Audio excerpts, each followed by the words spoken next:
United workers union बल्दिया शर्की के general secretary वारिस गुलनाज ने आज दिवाली के हवाले से जहां तकरीबात का आगाज़ किया जा रहा है और कल बाकायदा जहां तकरीबात मुनक़्क़द की जाएगी वहां गुलशन इकबाल टाउन के वाइस चेयरमैन को बाकायदा जहां फूलों का गुलदस्ता पेश किया, वहीं उनको कल होने वाली दिवाली की तकरीब में शिरकत की दावत भी दे डाली कि आप आइएगा और हिंदू बरादरी यानी जो मुलाजमीन है उनकी हौसला अफजाई कीजिएगा।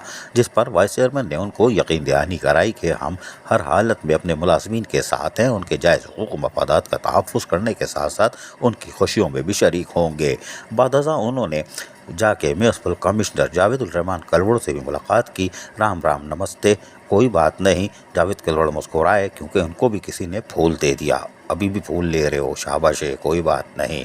वारिस गुलनाज ने उनको फूल देने के साथ साथ बाकायदा उनको भी दिवाली की तकरीब में शिरकत की दावत दी। इनकी मुस्कुराहट बता रही है कि ये हर हालत में शरीक होंगे, इसलिए कि वहाँ मीठा भी होगा, कोई बात नहीं। अजीज़ आरिफ, KBS बल्दियाती न्यूज़ कराची। ऐसी ही खूबसूरत वीडियोस फ्यूचर में हासिल करने के लिए रेड बटन पर क्लिक करके और बेल आइकॉन को प्रेस करके हम सबके सब्सक्राइबर बनना मत भूलिए।